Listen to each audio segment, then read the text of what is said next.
All right, so thank you for joining us this morning to learn about how institutions and individuals throughout Montana history have cared for those most in need. History, by virtue of its methodologies, has done a remarkably poor job of documenting the experiences of people who have been relegated to the bottom of power hierarchies.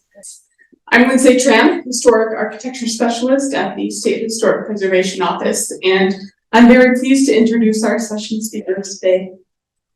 Which one of you is going first? Jon. Okay.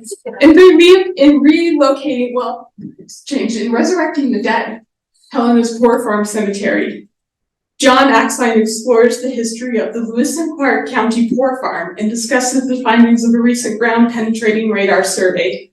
Jon is the historian at the Montana Department of Transportation and graduated from Montana State with an MA in American history. He's authored 4 books and has written many articles on a wide span of topics, including UFO sightings in Montana and the Ground Observer Corps during the Cold War. Jon's newest book, Detour Montana, is forthcoming from the History Press. Please join me in welcoming Jon Axline. Can everybody hear me all right? All right, good. And I am, there it is. I thought I lost my notes, and it would have been a very short presentation. So welcome this morning. First off, I just want to say that the Poor Farm Cemetery here in Helena has absolutely nothing to do with Montana Department of Transportation. So there's no fear we're going to bulldoze it, put a highway over it, or anything like that. How I got involved in this in the first place was primarily because the department had just purchased a ground penetrating radar machine. And our geotechnical fellows were taking training on it, and for all kinds of things, mostly for looking for pipes underground, looking for vaults under sidewalks in downtown areas and that kind of thing. But what they also needed to look at, I thought, was, once in a while we get a rumored grave or a unmarked cemetery that's close to MDT projects. So I thought that the Poor Farm Cemetery, which I was familiar with where it was supposed to be because I walked my dogs past there quite a bit, and then drove down to my daughter Kira's apartment that way, that might be a good practice for me to actually go out and survey an unmarked cemetery, so they knew what to look for if we gave them a clue as to what it was, that there might be something there, or they find something accidentally, because that does happen with highway projects occasionally. And so we all met down there. This is what the cemetery looks like today. It's down on North Benton Avenue. In the New Stone Meadow subdivision. It's dedicated open space by the city of Helena, which owns the property, so there won't be any development on it. But of course, the city kind of wanted to know where the graves were at too, so they didn't find something by surprise like they had a few years ago when they were working down in that area. So it was really a two-purpose project to do this, and actually 3-purpose, because I'm kind of morbid personality anyway, and I was weaned on Charles Addams cartoons, and so I was interested in it from a historian's and a personal point of view as well. So this lot, it's down I believe between Church Place and Flagstone Drive, just off of North Benton. It's about 1.5 miles north of the Benton Avenue Cemetery, which is also going to kind of play a little bit of a role in this story. The actual Poor Farm itself was about 1/3 of a mile to the southeast of where the cemetery is at, and it's the main building is still there. It's now the Florence Crittenden home. It's at the north end of Cooney Drive, and much smaller property, but associated with the site as well. It's about 2 acres. There's nothing on here that, at least from first look, that would really suggest that this is a cemetery, other than the fact if you've kind of got the light right or the vegetation is right, that you can see the depressions from the graves. And so, but none of them are marked. At one point, there was a series of wagon roads and footpaths between the rows of graves, but you can't see where those were at all anymore.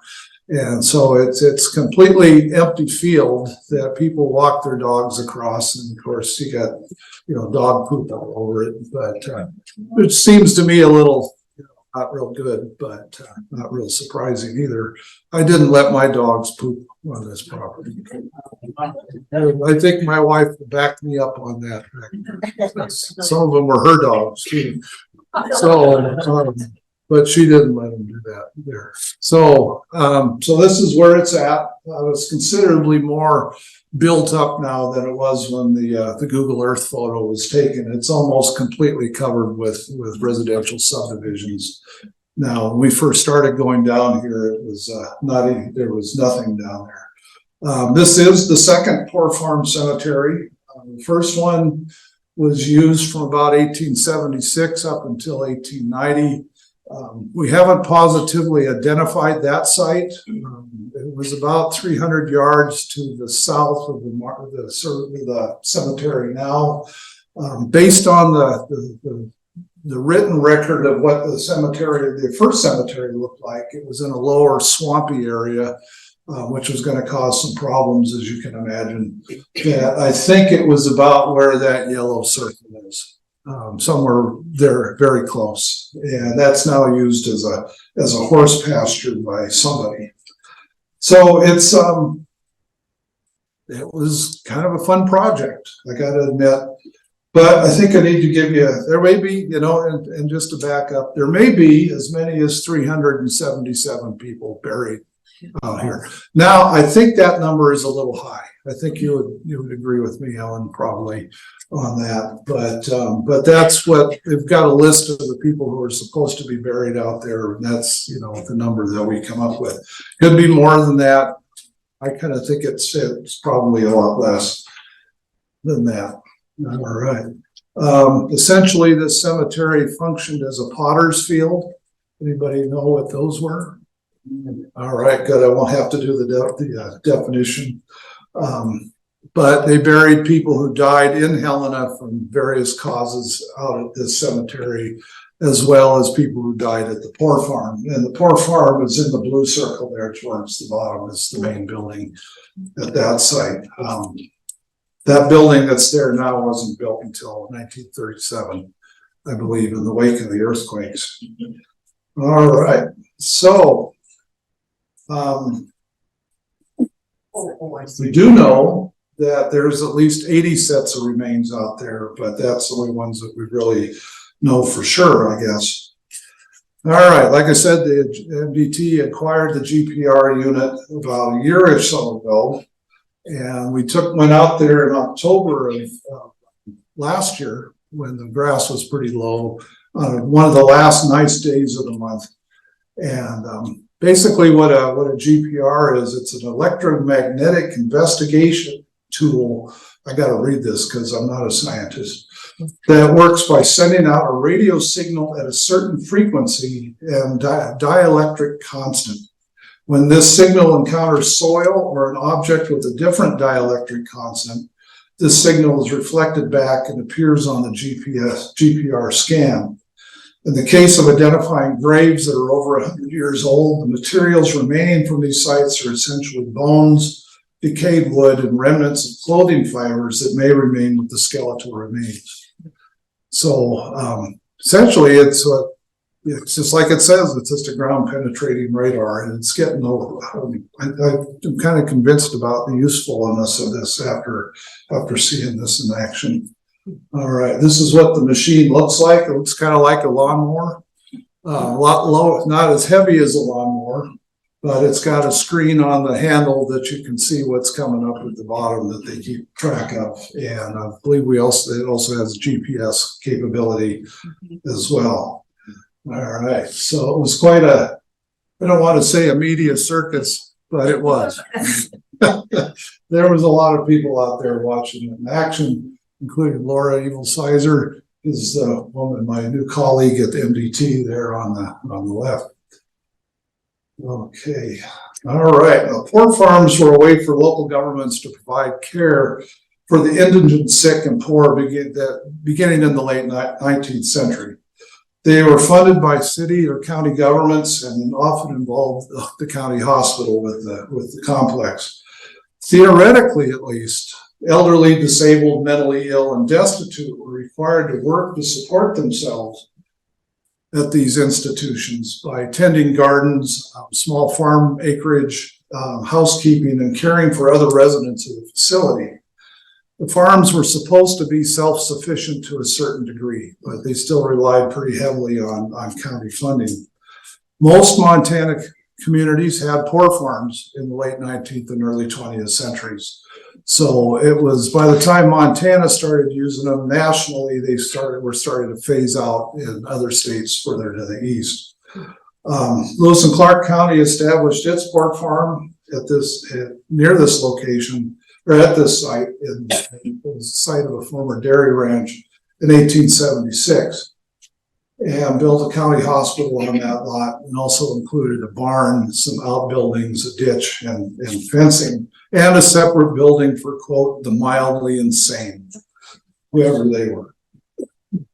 It did function as a farm. The residents here grew wheat, oats, and vegetables to support themselves. There was also a supervisor, lived on site, who was under contract to the county. It was renewed every year.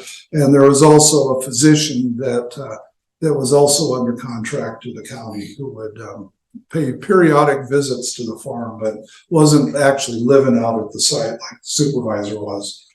Twice a year, the county appointed a grand jury, as they called it, to inspect the facility and provided a report about conditions there to the county commissioners. And those reports were often republished in the Helena Independent or the Helena Weekly Herald. So we have a pretty good idea what was going on out there, except the exact numbers of how many people were there at a specific time and how many were sick and so forth. Pretty much the reports were the same year for year, year to year. The next one, the reports were pretty much the same. The patients were receiving good care, but the hospital itself was badly located in a swamp. Not too surprising, I guess.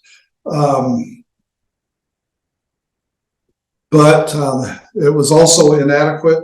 There was inadequate for housing a growing population of the poor, destitute, and sick. In the 1880s, Helena was going through an economic boom because of the arrival of the railroad, and so their population was growing pretty rapidly during that decade, and that's when most of these reports started appearing in the newspapers.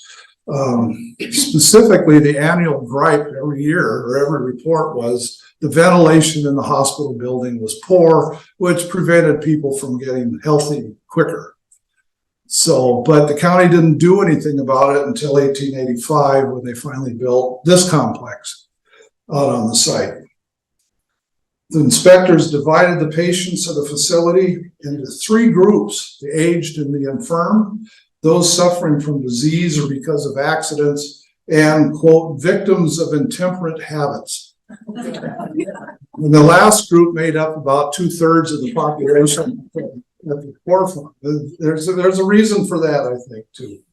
And the number of residents out there fluctuated depending on the season. So during the wintertime, there was more people living here than there were during the summer. And a Helena Independent journalist reported in 1887, the old bums and broken down saloon loafers who found the place a convenient winter asylum have crawled out since summer came. So you can kind of get a sense of what the population was like there. This was a pretty fancy place. It had a male and female dormitories. It had examination rooms. It had a mess hall. It had everything that a modern hospital should have at that time. And they also increased the size of the poor farm from 80 acres to 160 acres, which would encompass the site of the upcoming cemetery. Now, unfortunately, Deaths at the Poor Farm were only sporadically reported in the newspapers, so we don't know exactly who died when during this early period, what they died from, if there was a story behind it, unless it was something a little sensational. Then we heard plenty about it. But it appears that about 33 people died at the Poor Farm between 1876 and 1880, but that's just pretty much a guess at this point. There were, however, 47 deaths there between 1880 and 1889, and these are a lot better delineated in the records. And they died from things like scarlet fever and pneumonia, old age, alcoholism, and venereal disease. So you're getting a wide variety of different types of people there. There are prostitutes who were no longer, or who were too sick to work, often ended up out here, and they are recorded in the Poor Farm records. But there was one story that did get quite a bit of newspaper attention. In February 1884, a 50-year-old German immigrant named Riker Laraday fell into a prospect pit at night while he was walking between a restaurant and his boarding house. And he stayed in there for 10 days. This is mid-February.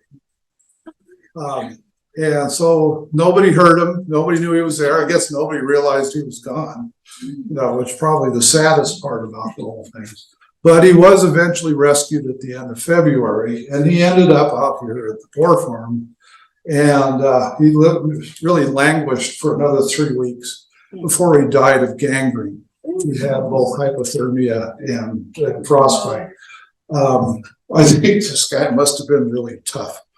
If he lasted that long in that pit. But what's interesting about it is there was complaints about the care he received from the physician attendant at that time. And it was mostly the physician was saying, well, it wasn't my responsibility. No one told me about it. That's a good excuse. I used to use that quite a bit. And plus he said one of the other patients was taking care of him anyway. So you'd think that was a little odd, and yes, it is a little odd, but apparently that was the policy of the Lewis and Clark County Poor Farm. In 1887, something also gained a little attention in the newspapers. A little boy named Lewis Coombs died from typhoid. And what they found from that was, well, I guess we kind of put the septic system in the wrong place because it's draining into the public well. Yeah. So you would, again, you'd think there would be immediate measures taken to fix that. And maybe there were, but the next time you hear anything is in 1891 when the Poor Farm was finally hooked up to the Helena water system. So how many of those deaths that occurred during that period were caused by things associated with the conditions out at the Poor Farm is a good question. But by July of 1890, the county started looking at the possibility of establishing a new county cemetery that was larger than the original one. By that time, there was no room in the original cemetery, and they were burying indigents in a corner of the Benton Avenue Cemetery, which I think we can see from the aerial photos, which I should have brought in. But, that wasn't a real solution. The county surveyor laid out a 25-acre plot. This is pretty much what he platted out, what it looked like with all the burial plots in it on that little lot that I was just talking about, much larger than what's there now. So my thinking is that probably extended further to the east than it does now, because when they put in the homes, well, it's hard to tell with the homes that are on either side. They don't have basements. So it could be there's something underneath somebody's basement, but I kind of don't think so. This was about 300 yards north of the original cemetery. The move would eliminate a problem with water overtopping a portion of the original cemetery and remove the burial ground to a drier spot further away from the Poor Farm. All right, so the commissioners made plans to do this. Then they thought, 25 acres is kind of a lot of property, right? So maybe we reserve part of it for indigent potter's field, those type of burials, and we sell off plots in the other part at maybe $5 to $20 a plot. Well, that would work pretty well. That would, revenue would be about $40,000 for the county based on that. But the public came out saying, no way are you going to do that. Mainly because you're not in the position to manage a cemetery. I mean, that's not your job. And the other part of it is you'll be in competition with the Helena Cemetery Association, which was at that time establishing Forestvale Cemetery. Am I right? All right, good. And I got to refer to my technical advisor over here. And but the public came out against that idea. So the Cemetery Association says, well, we'll donate you, some 5 acres out there at Forestvale. But you would think that would be a philanthropical donation, but no, they were going to charge the county $1,500 to do that. So the county did not accept it, mostly on the cost and also because of public opposition to it, and established this as the next Poor Farm Cemetery. And they hired a man named Miles McGinnis, to move bodies from the old cemetery to the new one, and for a paltry sum of $230. He began the job in late December of 1890. How many of you are from Helena here? How many of you have tried to dig holes, even during the summer? So, but he did it. He managed to exhume those graves that were in the original cemetery. During that time, they were covered with snow, of course, and water in some spots. A lot of the ground was frozen. I dug post holes out there when I was much younger, and I would not dig a post hole out there even in the summertime. I can't imagine what it was like in the winter. And but there was somebody complained. A passerby said, "Oh, well, I'm seeing these little white caskets scattered all over the surface." Well, okay.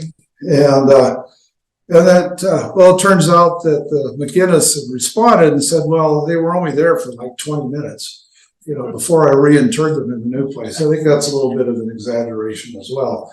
But 12 of the graves had water problems, so that McGinnis had to put a dam around them to keep the water from pouring in while he was digging out the caskets. So even in the wintertime, I think that would have been a pretty nasty job. But McGinnis did reinter 80 sets of remains at this site, and from 1891 to 1900, another 273 people were supposedly buried out there.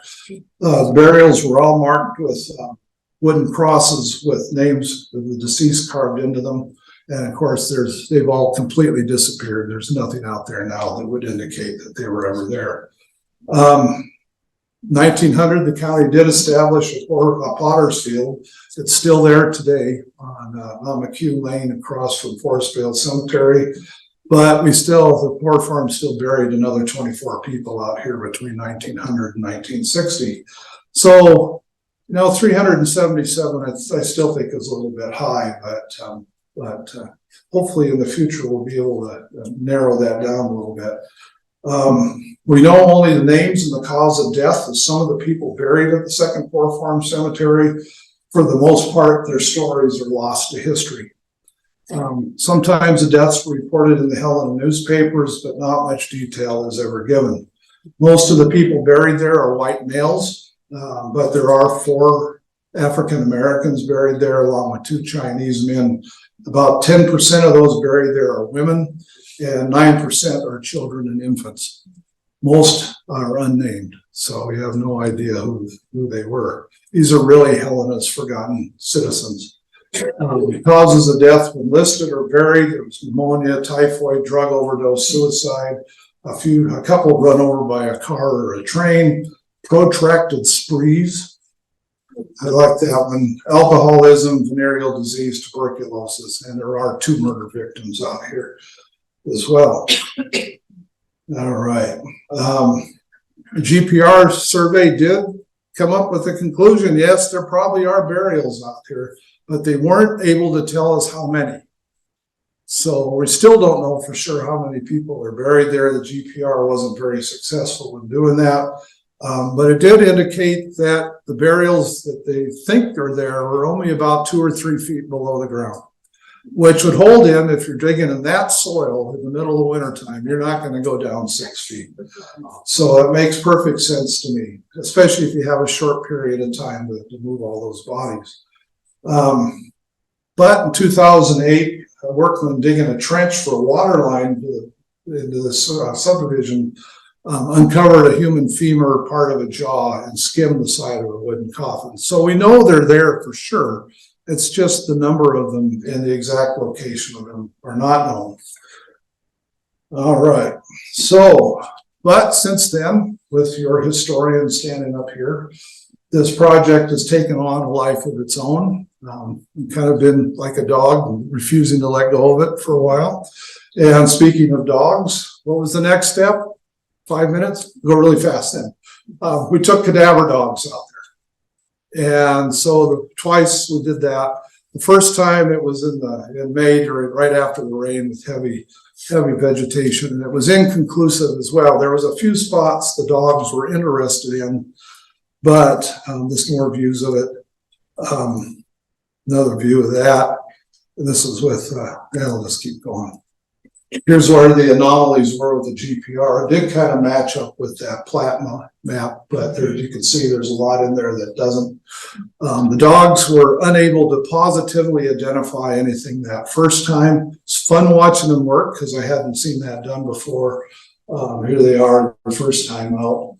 German Shepherds. This was from True North Search Dogs, did this as a training for their dogs. There we go. Let's see, a few places we'd marked spots that we thought were probably graves, but the dogs didn't really respond to them.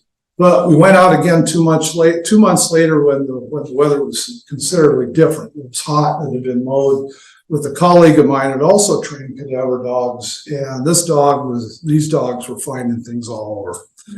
So I think it might have been a lot of it, excuse me, was based on the environment, weather conditions. This is the tracks that the second dogs took across there, and those pins are where they thought they found something. When the dog finds something, that'll lay down on the grave, and that's what was going on in these spots. So you can see they covered a lot of territory, like dogs will do. And here it is again, where we think for sure the graves are located based on that. And then finally, since I'm almost out of time, is that, well, the next steps. Next steps are I'd like to do a LiDAR survey. Being who I am, I would also think it'd be kind of fun to go out there with a shovel at midnight sometime and try to confirm it that way too, but I won't do that. Anyway, this is not a cadaver dog. I thought about taking her out there with me. Maybe it's so she could see what a useful dog does.